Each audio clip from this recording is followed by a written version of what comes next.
Hello and welcome to this episode of Minnesota Drummer. I'm your host, Paul the Rod Rogney, and I'm excited to say on this episode I have a very special person that's close to me, close to so many people who are watching this right now, Ed Clift. Ed, how you doing? Hey, Paul. Welcome. Thanks for having me. Yes, you're welcome. And you know what? Thanks for coming back to Minnesota. Well, I was excited last year when I heard about the inception of Minnesota Drummer, and I think it's a great idea, and nobody better than you to spearhead such a thing. Well, thank you very much. That's very kind of you. It's been fun. It's been great. Well, you know what? We have an hour, and Ed and I spoke earlier about this. This is going to be a part one to a two-part, maybe even a multi-part series of shows. So let's just kind of initially get ready with the big question that everyone's been asking me, and everyone's asking in general. Why did you end up leaving Paiste? And then why did you leave Minnesota? Well, it wasn't a grand design. It was a natural evolution of things with my work life and family life. Mm-hmm. I had a really great career at Paiste and enjoyed a lot of relationships that extend in for a lifetime, really. Some of which I'll talk about. What I got interested in my work in aviation and some of the video work that you and I were doing back in the day were two factors that contributed to moving on to other things. It's kind of a loaded question because I could fill up the whole hour about all of that, but it was interesting because at the same time I was making that move and that change, I was contacted by an old friend in Florida by the name of John Stannard, and he invited me to come in with a project he was doing after a long storied career in instrument making, starting with Ohm percussion, and then eventually he established a brand called Hammer Axe, and you can see the image there from the first year that we moved down here to Florida.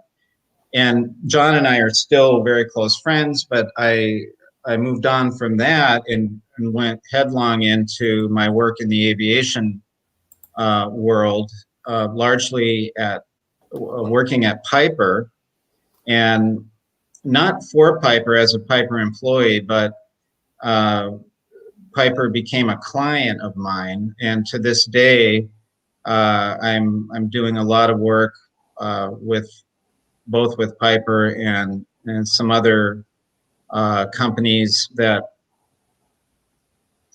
use our services in the employee safety world, and that's another subject that we could talk about a little more later. That's maybe not so interesting to drummers and music people out there. So, okay. But so it was time to leave Paiste. You worked at Hammer Axe for a while. That was kind of support. Is that the main reason why you ended up moving to Florida? It is. We never aspired to live in Florida per se. We never saw ourselves being residents of Florida as such. But since we've lived here, we've really enjoyed being in Florida. It certainly doesn't hurt our feelings to be down here in February as opposed to Minnesota. Yeah, I'm sure. But we didn't move here for the weather, and but we do like it here. And it's like I say all the time. I mean, if there's pros and cons to living anywhere, but if you look for the good, you'll find it. Mm-hmm. Well, so you changed snow for hurricanes. How do you like the hurricanes? I don't like hurricanes, and we've got a monster out there just west of us right now, and I'm thinking about friends and family that live in that part of the world, and just want to acknowledge that and saying a prayer for the people we know there. It's going to be a really hellacious weather event, starting right now for the next couple of days. So are you in a location where you need to prepare yourself, your home, for hurricanes? Oh yeah, that's happened a couple of times, and fortunately, we've suffered more damage on our house from drilling holes and prepping it for a weather event than actual weather events, hurting us. And um, we have been brushed by hurricane events since we've lived here a couple of times, but never anything catastrophic or even close to it. It's fantastic. Well, you've had such a storied career, and we have a lot of images and things to talk about today. But before we get into that, can you talk to us a little bit about the gong behind you? Well, it's one of a couple of older, what we call Sound Creation #3 earth gong, and it's the middle size version of that, and I thought it would be a good backdrop. That's fantastic. So what size is that? Is that a 32? One of these times we'll have to maybe set up to do a little audio on this end with some playing, and wasn't able to quite get that together for the show this week, but yeah, this is a 32 behind me. The 38 is one of my favorites. This is a 32. Okay. Well, thank you. Well, to go to the next stage, I was just wondering if you could talk a little bit about some of your experiences when you were working with Paiste throughout the years, working with artists in particular. Maybe before we get to that, let's talk a little bit more about the Paiste family, your involvement in Paiste itself. I met Robert Paiste in 1976 at a clinic in Phoenix, Arizona, where I resided at the time. And he was out on the road with Roy Burns. Many viewers out there may have been to one of those as well, or some that are old like me. It was a life experience for me to meet Robert, and he was very attentive and kind at that time, and inspired me to consider a career in working, with Paiste. And at the time, it was, of course, just a dream. The picture you see up on the screen now, many years later, fast forward, with Robert's brother, Thomas, at a project, one of several projects we did together in China. And this was at a Bell Museum where I was able to actually play the instrument for like a few hours. And it was pretty amazing. So many experiences and travels and things that I was able to do, and was just very fortunate to have the opportunity, to do that type of work and learn from those who have learned from those who have learned. And the picture you see there of Robert Paiste was in Switzerland about 5 years ago, roughly. I would say more than any one individual, he mentored and taught me about cymbals and gongs. And I think it's fair to say you can count on one hand the number of men that alive that know as much about that as Robert did. What about this picture? That's a picture of Robert's son, Michael Paiste, who I to this day have a good and close relationship with.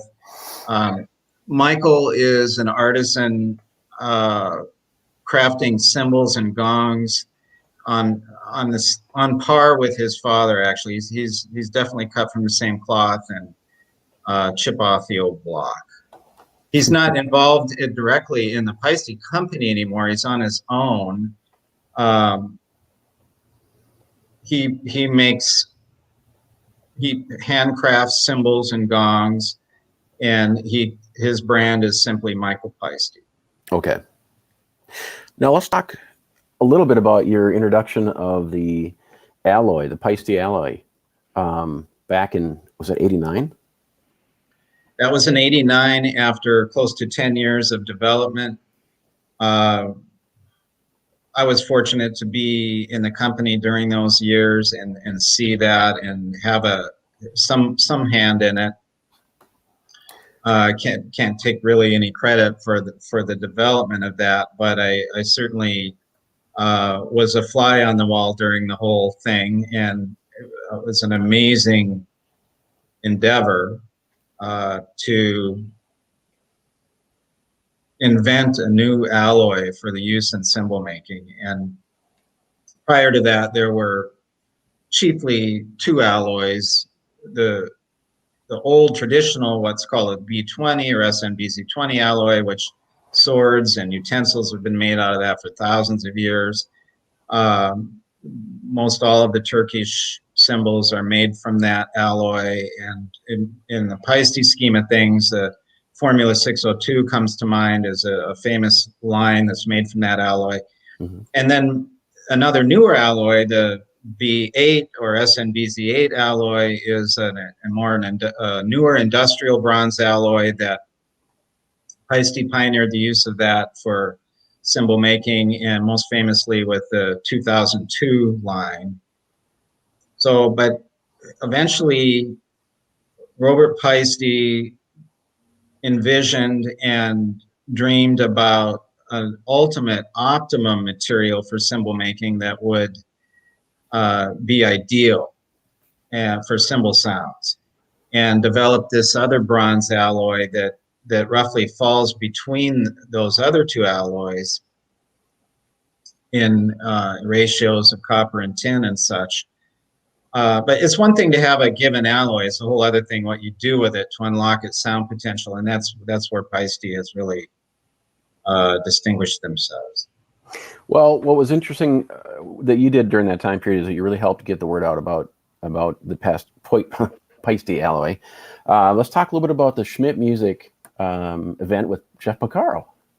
Okay, well, that was a real coup in my career because, as many know, Jeff wasn't really out there doing drum clinics and things like that. He wasn't too into that, but we convinced him to come into Minneapolis with Dave Garfield, who you see pictured there, and we paired him up with a couple of local artists that I recruited, one of which is Bruce Balgard on bass, you see there, and off on stage right is Chaz Carlson.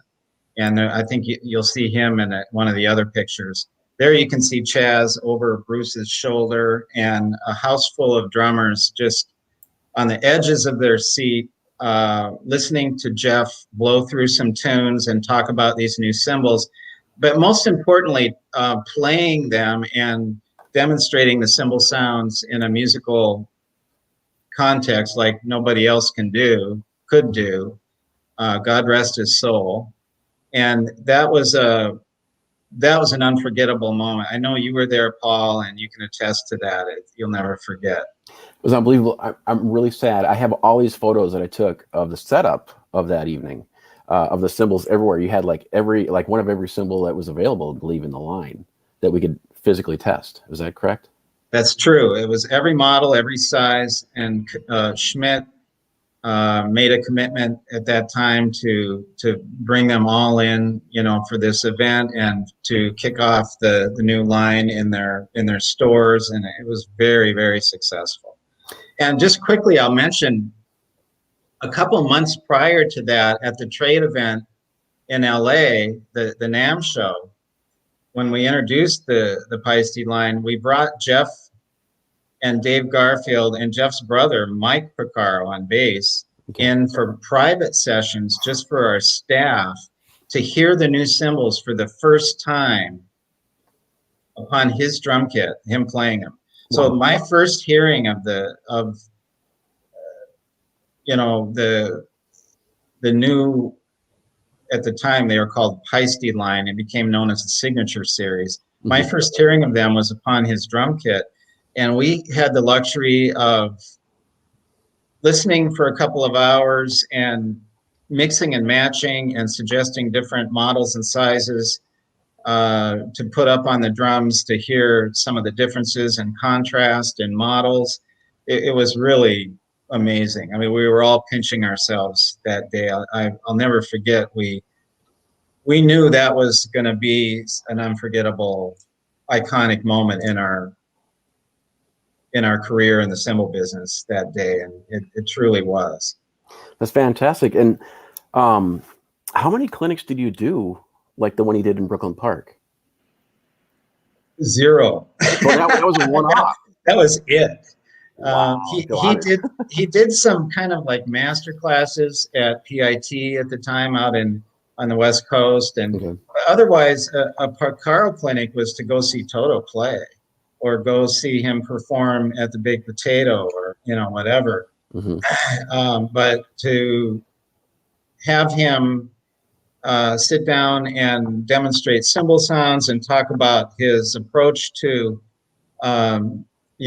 instrument selection on the drum kit was a real rare opportunity. Wow. So can you talk to me a little bit about your relationship with the Porcaros in general?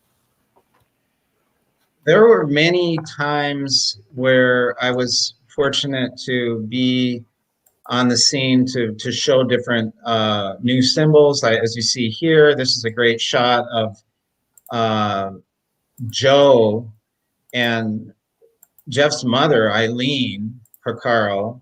Eileen and Joe were so incredible. Joe is a renowned teacher and performer. His career is just amazing. As you know, he recently passed away, so it's a real tremor in the force. But I was able to be on the scene together with Rich Mangiacaro, one of my closest colleagues in the business. That's a great picture of Rich and I at one of the trade events a little bit later in our career. That's actually after Rich left the company. He went on to perform. He did a lot of work with Glenn Frey and Joe Walsh of the Eagles. Played in a band known as Venice, and did to this day, a lot of independent artist relation work for some other companies. Rich is really in the inner circle with the Porcaro family, and I got to know Joe and Jeff together with Rich back in starting in the late 80s. That's a great shot of Rich and I backstage at a Modern Drummer Festival back in the probably late 80s, early 90s with Joe Morello. I could fill the whole hour talking about our times together. We just had so many great opportunities to work together and do the work for Paiste with Paiste together. And what we did with the Porcaro family is no exception. Well, one other exciting thing or coup in your career is the I'm going to say this wrong, but the bronze alloy drums you developed. I was going to call them the Paiste alloy, but can you talk about your involvement in developing these drums with the Paiste alloy? That was a really fun project, and the foundry work for this was up in Duluth, Minnesota, of all places. Duluth Bell and Brass, and Duluth Brass, they are a very unique foundry that had the capacity to do this type of work. It's a brainchild of several artists, and chiefly Jeff Ochiltree. Jeff, known for his work with Steve Smith, Billy Cobham, John Bonham. That's a photo of Jeff and I at an event that I organized out in the New York area with Danny Carey and Carl Palmer, with both their full bronze drum kits on stage. And that was another life event. It was really memorable. I'm thinking about the night or so before this picture was taken. I was on the scene when Danny met Carl Palmer for the first time. Oh, wow. And it was on the occasion of the first clinic. So he was meeting him on the same day they were going to share the stage. So Carl, being one of Danny's musical mentors earlier, as a young man, Danny grew up listening to Carl's, drum tracks and everything. And so he was pretty nervous to meet Carl. Wow. And I'll never forget a moment there that afternoon when I walked in the house right after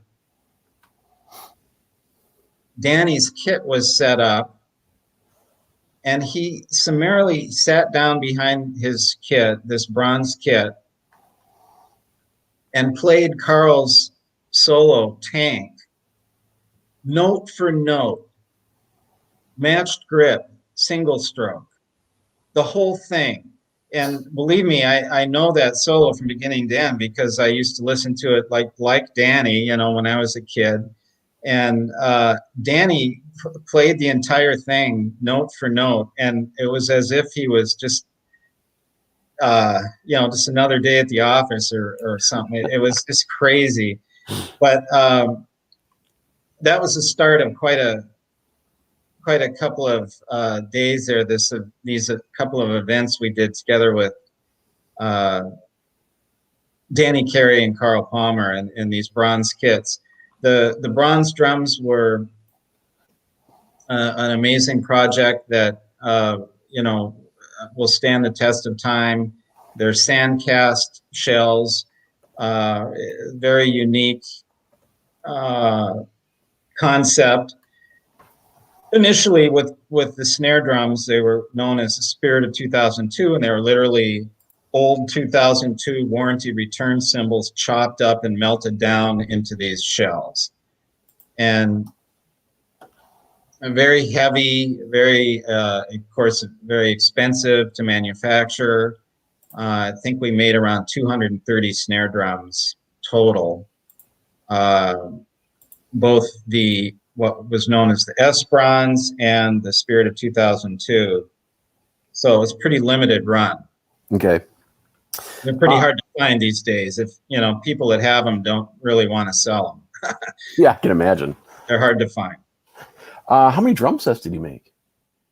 There were 3 drum sets. And initially, there was a drum set made to sort of proof of concept. That drum set, it resides in the drummer service studio in Switzerland now, I believe. Mm-hmm. Maybe the next session we do, I can talk in a little more detail on that and show you some more pictures.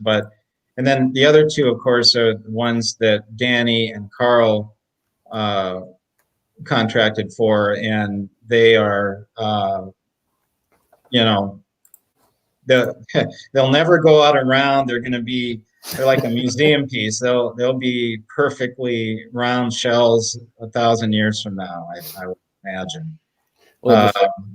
And Danny is still touring with. That's the original one there. That's a great shot. Glad you have that one. So yeah, it's a 4-piece, and then Danny and Carl's kits are both large double bass kits. We'll have to show a few more images and talk in more detail about that maybe next session. Okay. I just got one more picture I got to show, and then I'll back out from it. Okay. Oh, I had one. I'll show it. That's a 22-inch bass drum you see there in that picture. Put that one back up. Yeah. When the bass drum, some of the folks listening might remember this story, but true story. With a 22-inch bass drum, just to give an idea, when that shell is cast, it's cast in the ground, and when it cools off, we pull it out of the ground before the shell is put on a lathe to lathe it down to specification for shell thickness, it weighs over 750 pounds solid bronze. So after, use a big machine winch to pull that thing out of the ground, you knock the slag off it and get it lathed down. And as you see the bass drum there, it weighs just over 100 pounds.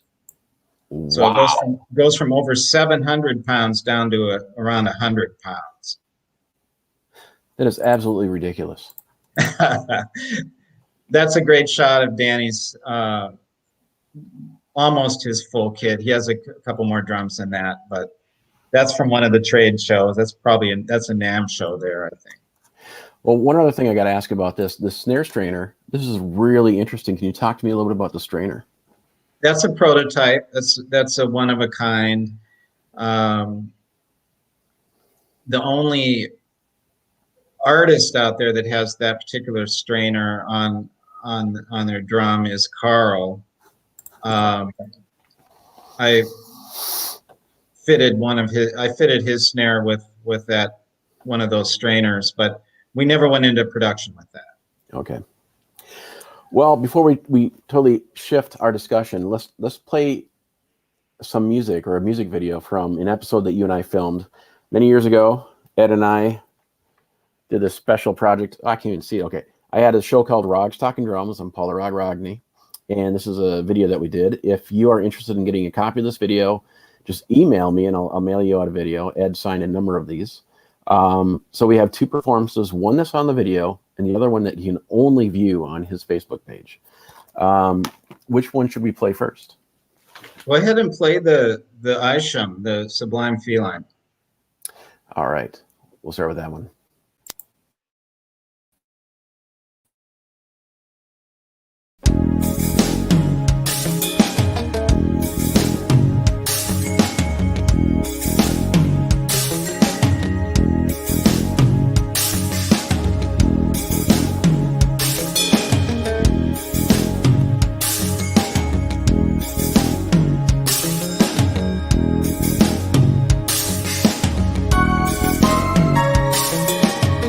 The linear approach to Mark Isham's Sublime Feline was inspired by Terry Bozzio's work on Group 87's recording from 1980. This was a band way ahead of its time, and remains a relatively obscure piece of work by this atypical unit formed by Isham.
Fixed hats, triple raw smash, china, cup chime, and bell sounds abound here. It's my feeble attempt at one of Bozio's broken tank grooves. I've specifically developed material for my Paiste workshops to demonstrate the use of sound colors for drum set. I've been told this tune really does that nicely.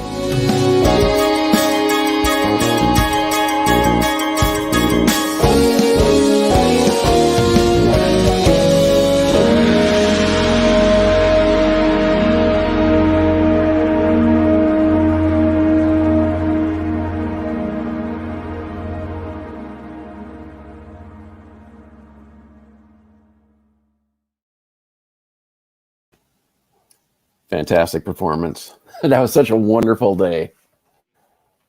Yeah, good times. The audio on that, I'm really proud of. We really got a good drum sound, and that particular track is a piece that I used doing clinics for many years. It was sequenced and co-produced by Tim Lyles. He also played guitar tracks on there. Okay. Recorded out at Westwood Studios back in the middle 80s.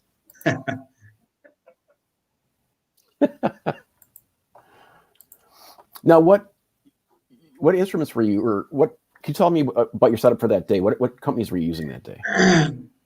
Yeah, thanks for asking that.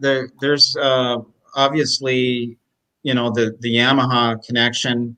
I've got a Phoenix kit, which I still play to this day, and love the sound and feel of those drums. There's a number of individuals at Yamaha that I'm still close with. Jim Haler, Dave Jewell, John Scully is an old friend. We did a lot of work at Paiste with Yamaha around the world in the distribution business.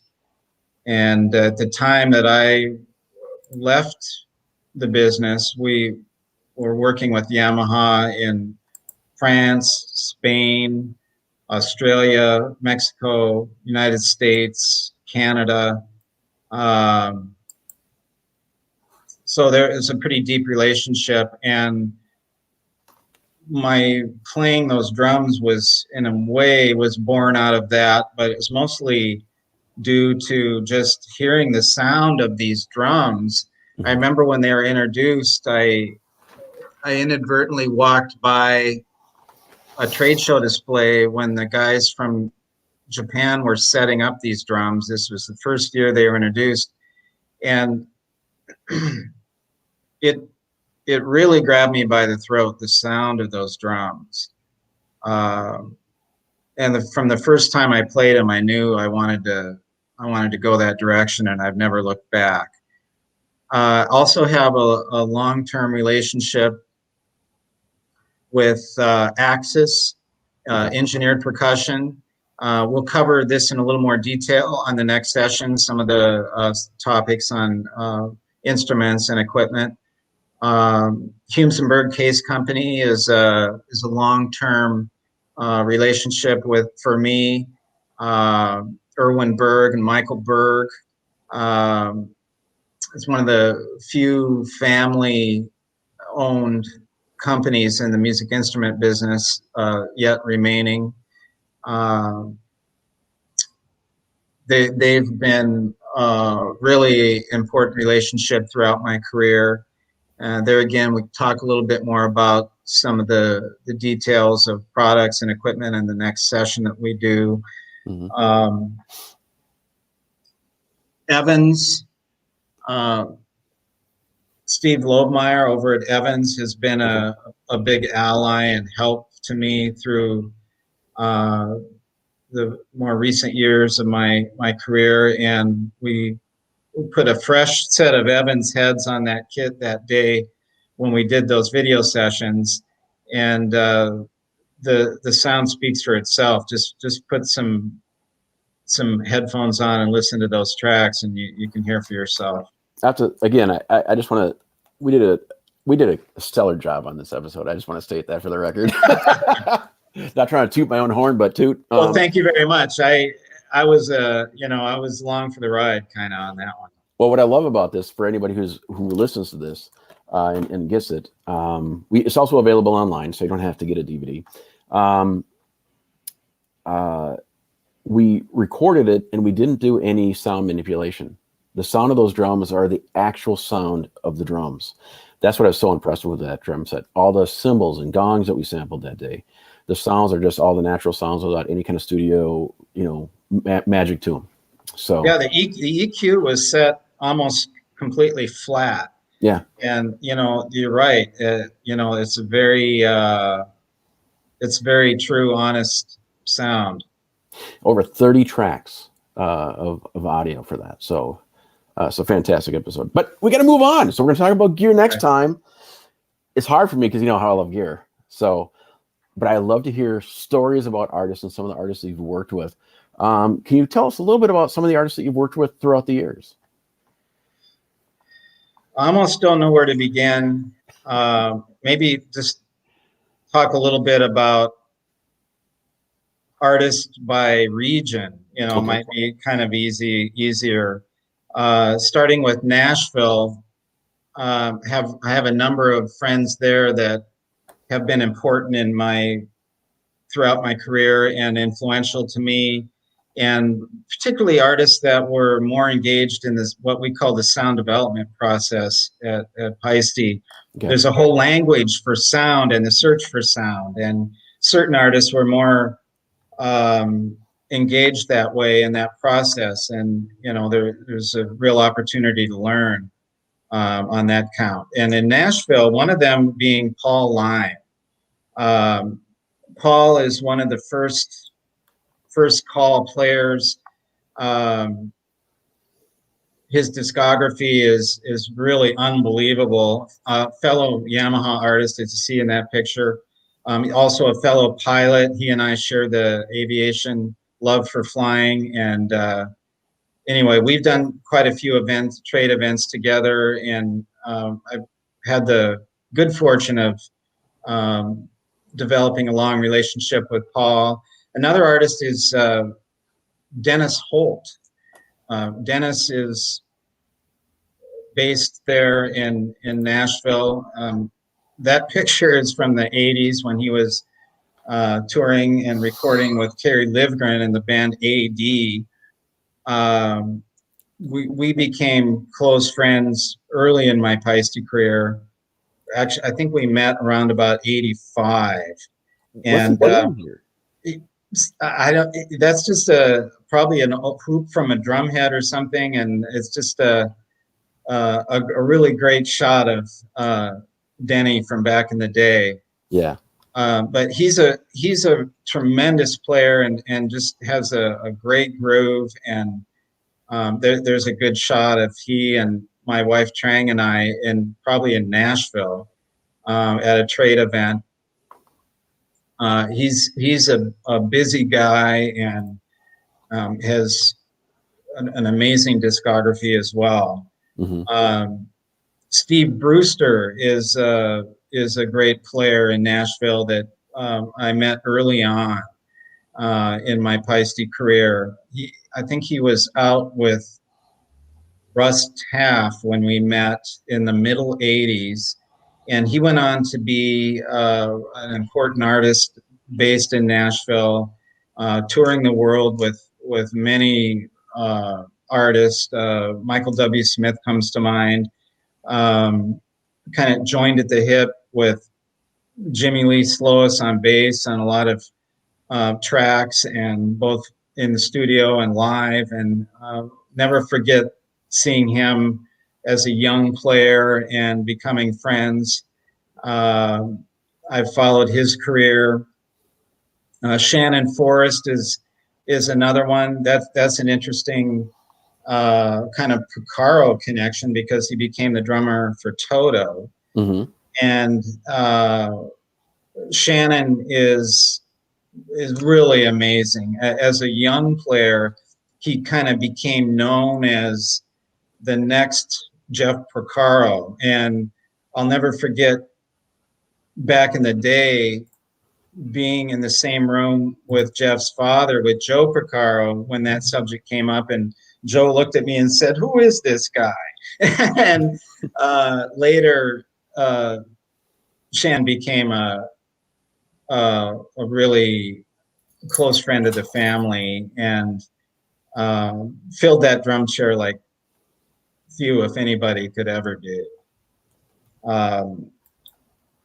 Another national artist that comes to mind is Will Denton. You see him here.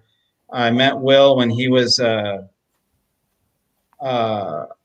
drum specialist at Forks Drum Closet in Nashville. He was working at this drum shop, world-class drum shop. Gary Forcum hired Will as a salesman there and a worker.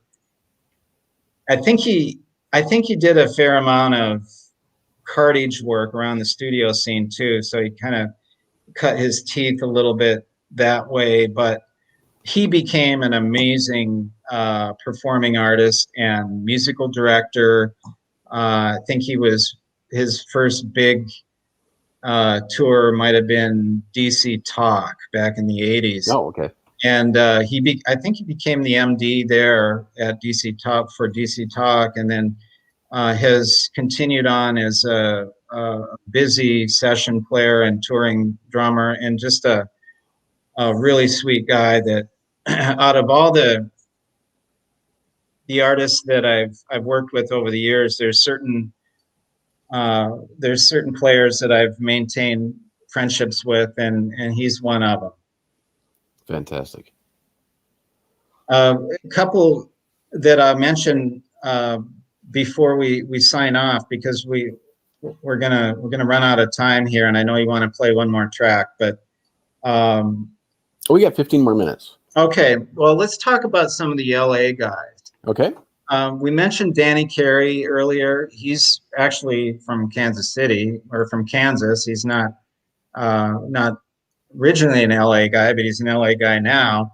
Another LA player that was an important person throughout my career. That's a picture of me sitting behind Danny's kit shortly after we delivered that to him. That was, I believe, the first tour that that was the first tour that he used the bronze kit.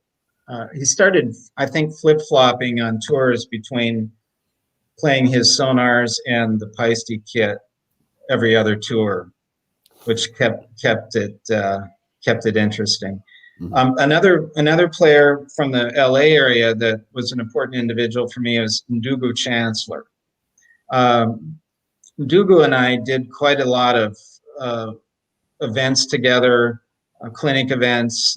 We toured throughout Mexico, throughout the US, and he taught me so much about music and making music behind the drum set. He was one of the principal artists at Paiste that was involved in the sound development process and understood cymbal sounds like few other drummers. Always played a very minimal cymbal setup, unlike me. And I always remember, I remember when Dave Garibaldi said once upon a time that if you can master the hi-hats, snare drum, and bass drum, you can work. If you want to play eighth note music, that's all you need. And if you're going to play triplet bass music or jazz music, then maybe you need another cymbal. And that was really Ndugu's MO. And he made more sounds. He had more sound colors going on with a minimal cymbal setup than I could ever hope to do with 30 cymbals. But he's a very unique player. He covered a lot. He covered the waterfront as a touring and recording drummer. His discography between Miles Davis, Weather Report, Santana, his own bands, could go on and on. He's famous for playing with Michael Jackson, but he was just a really exceptional teacher. And like Joe Porcaro, there's so many players out there in the world now that owe their career to him. And I think about that when I think about a Joe Porcaro or a Ndugu, that how much musical legacy there is out there because of their work. Mm-hmm. And think of all the people, all the happiness out there, all the people that enjoy music because of their students. Some of Ndugu's students are, top players that really owe their career to him. And I personally saw that borne out over the years. Those that know him know what I'm saying is true. Another important player from the LA scene that I'm remembering right now is Carlos Vega. Carlos Vega, God rest his soul, has an amazing discography also. He's famous for having played with James Taylor. He was in the James Taylor band for a lot of years. But he played with Lee Ritenour and many important recordings. He was on a lot of Dave Grusin's recordings. Well, he was very influential for me. So let's just go through some images here. I'm gonna pop them up, and I want you to talk just for like a minute on them. Okay. Okay. How about this, Bozio? That's 1991 at the Disneyland Hotel at a Paiste convention. Okay. And Michael Paiste and I were showing Terry some new models that were really striking a nerve. You can see the look on his face there. But there are so many stories I could tell concerning Bozio and Michael. But I hauled Terry around the country numerous times in my van, doing clinics and such. And one of the highlights of my career is I got to where I could set up his kit and he didn't have to adjust it. Wow. So I remember the first time that happened, I thought, wow, that's really something, Well, there's a payoff for you to have a 30 cymbal setup, At least you can set up his drum set, because that's your normal ammo. So, so talk about your relationship. Well, wait, before we do that, so what drum set was he using when you were touring with him? Was it the Remo set?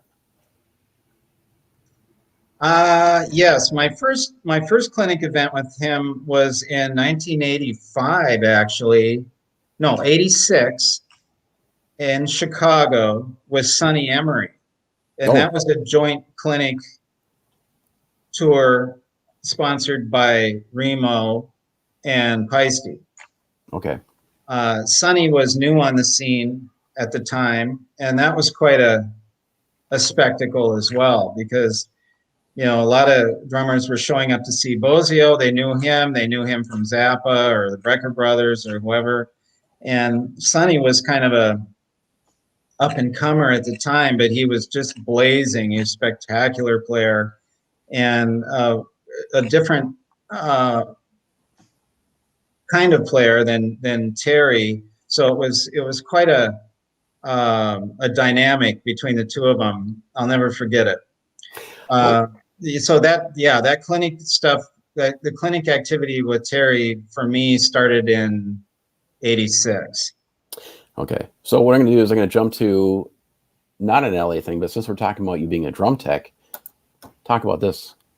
One of your favorite drummers. Okay, that's a shot of Carl Palmer's Remo kit. Speaking of Remo, Mm-hmm. that is probably 92, around about 1992. Okay. I think that shot was at Tinley Park in Chicago. Okay. But I did a lot of work with Carl over the years. He was an important player for me when I was a kid, and it was fun to get to know him later, on a professional level. Yeah, I'll pop another picture up here of him. That's Carl's snare drum that I delivered to him shortly after we started the Bronze Project. And that's about what his face looked like when I gave him the drum. Fantastic. Okay, Yeah. now here's one of my favorite stories. You got to go into detail. We got to make time for this. This is one of my favorite stories. Talk about your tour with Nico McBrain for promoting cymbals and the big calamity that happened. Okay. Well, this is in 1988, and we did a tour together that spanned the entire country. We left Paiste Brea warehouse and proceeded across the country in a truck full of drums and cymbals, and it was quite an experience. I think it was basically Nico's first experience doing clinic events as such. So it was interesting, and we ended up at one point for a date in Florida, and got up in the next morning after settling into a hotel for the night before the first Florida gig, and the truck was gone. No truck, no equipment. Oh, wow. And unfortunately, Nico's personal solid bronze sonar snare drum that Horst Blank had made especially for him was in his hotel room, so that didn't get stolen. But what's crazy, two things, we only canceled, I think, 2 dates. We were able to pull together a replacement set of equipment at great expense to carry on with the tour and, not miss a beat with some of the remaining dates. And then secondly, I think it was less than a week later, the truck was found, and it was, yes, the truck was stolen. The truck was empty when it was found, and all the equipment had been pushed out of the back of the truck off to the side of the road out in the country. Yeah. That's just crazy. They didn't even know what they had. They were using the truck for something else. So a lot of that equipment was recovered. That's just ridiculous. Yeah. Now, was that all of Nico's set, or was there some of your instruments too that were thrown off the set? No, none of my stuff was there. There were 2 drum sets, 2 sonar kits. The concept of the clinic was interesting. At the end of the clinic, Nico's drum tech at the time, who, by the way, his name was Steve Gadd. He became a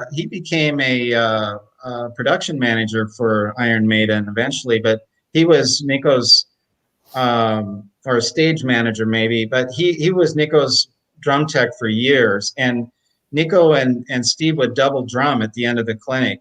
And the clinic in St. Paul, I don't know if you were there, Paul, but at the end of that clinic, I got up on stage and double drummed with Nico.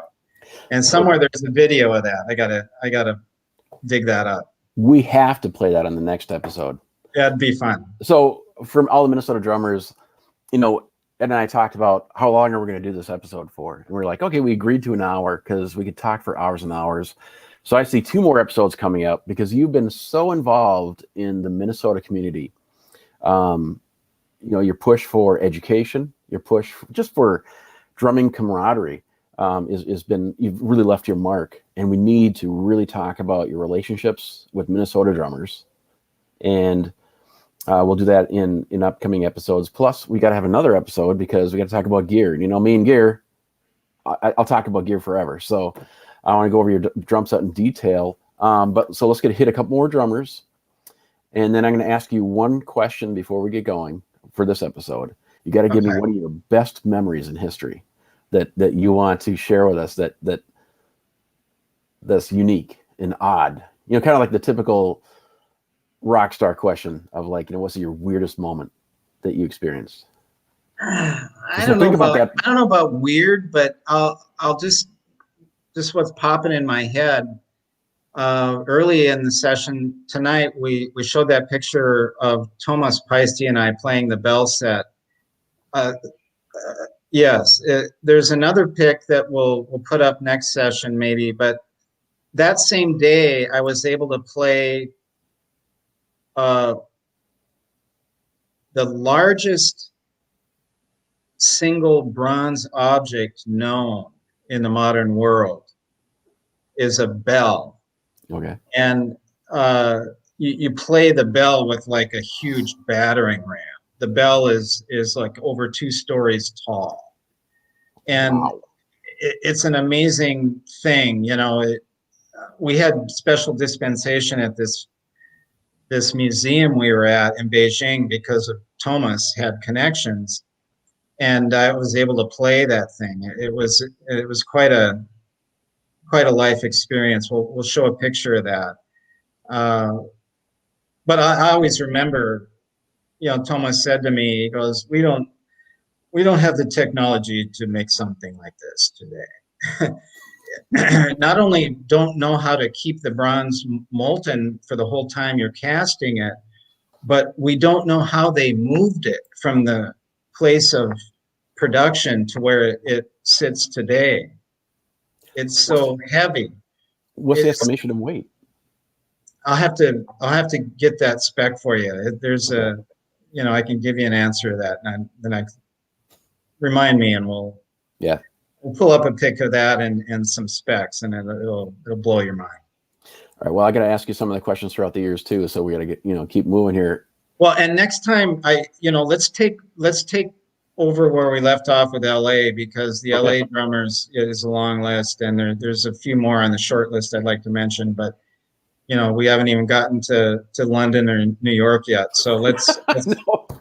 You know, and we got Chicago, and you know, let's talk about some of the different neighborhoods where these artists are. Yeah, it's just amazing. Your career has been an inspirational career. It's just so vast. It's so great. So much to talk about. And I do want to get into some more of the stories, because those are the things that I love to hear as a fan of the music industry. But I just got to get a couple more questions and reactions from you a little bit. Talk about this promo shot. When was this? Oh, goodness. That is from 87, or no, that's from 88. That's from 1988. Okay. That's just after I got home from my first trip to the factory in Switzerland, and did a photo session with a friend of mine who still resides in the Twin Cities there, Lawrence Stiles, and his brother-in-law took that picture. We did a photo session at his studio, and he took some really great pictures. That's a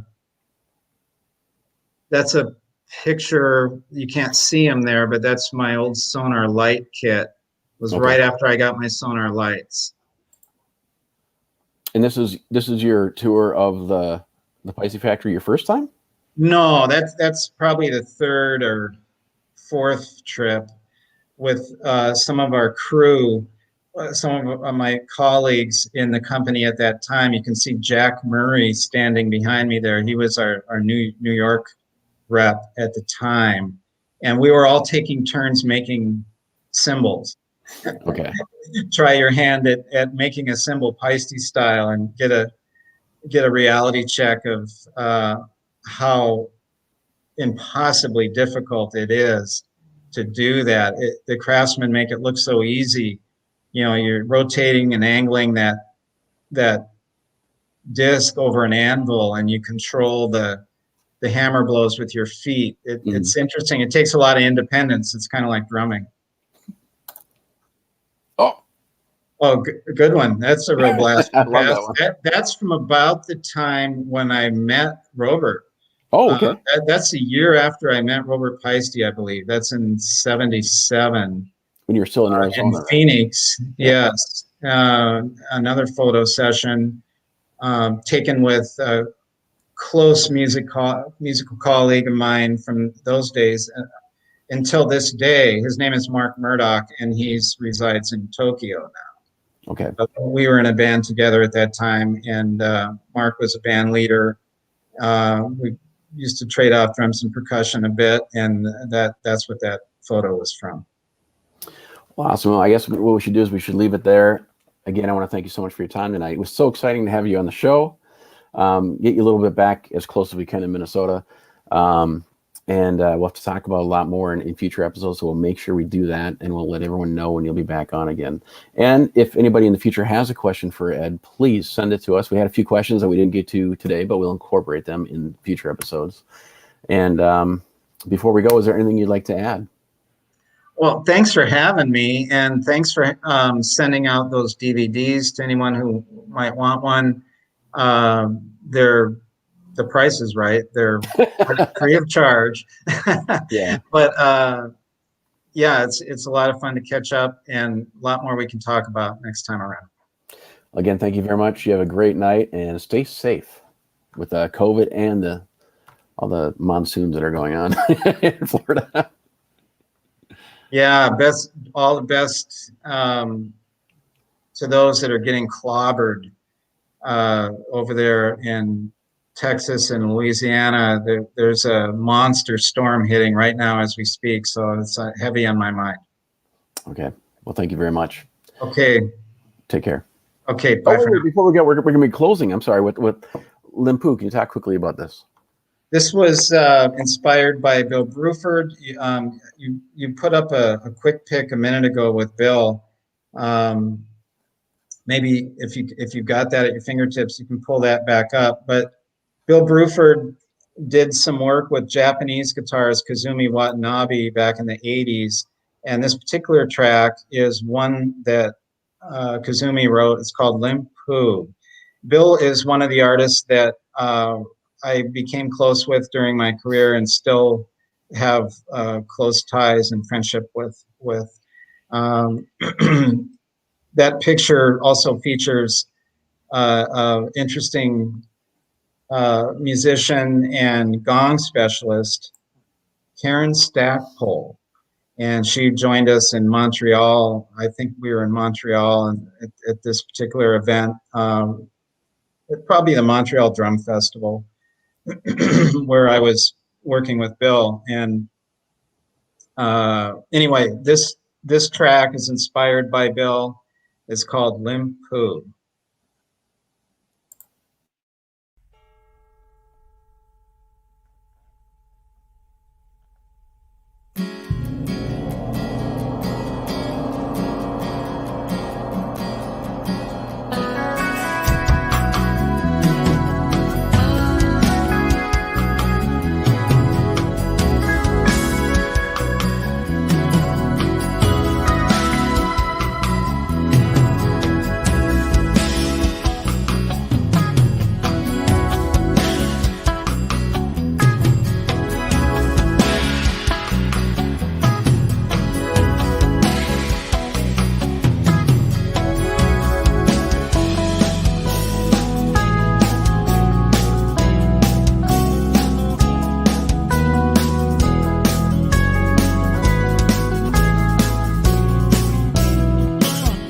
Japanese guitarist Kazumi Watanabe has inspired me since decades.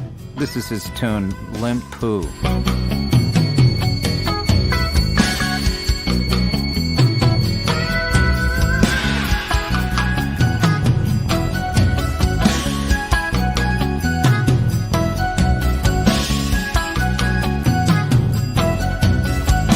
Bill Bruford originally recorded this tune back in the early 80s, and I've enjoyed performing it for drummers all over the world. It's just a fun piece of electric music that calls for the flat ride sound a la Bruford.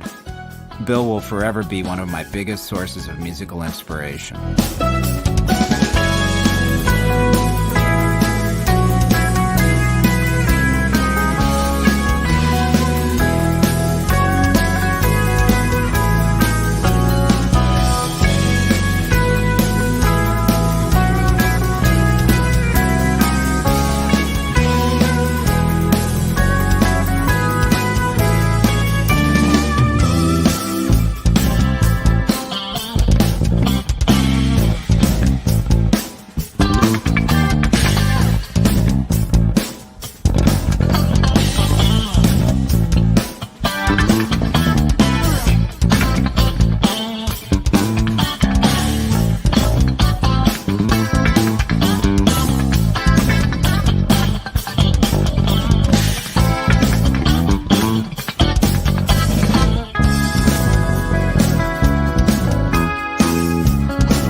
Opening beats provided by Alec Tackman. You too can own this fantastic multi-volume library of live drum loops and samples. Whether you're a drummer looking for new ideas or you know a songwriter looking for a drum loop library, this is the library you're looking for. Support a local musician and drummer. Go to Alec Tackman's website.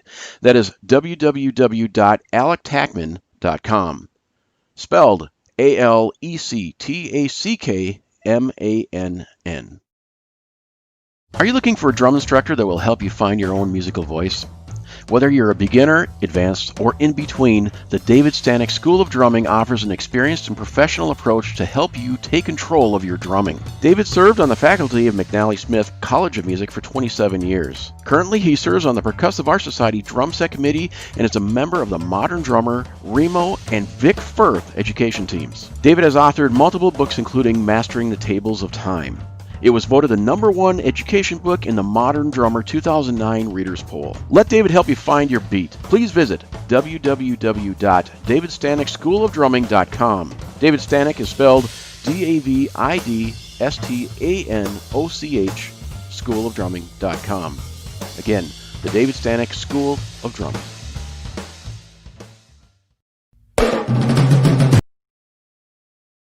Opening beats provided by Alec Tackman. You too can own this fantastic multi-volume library of live drum loops and samples.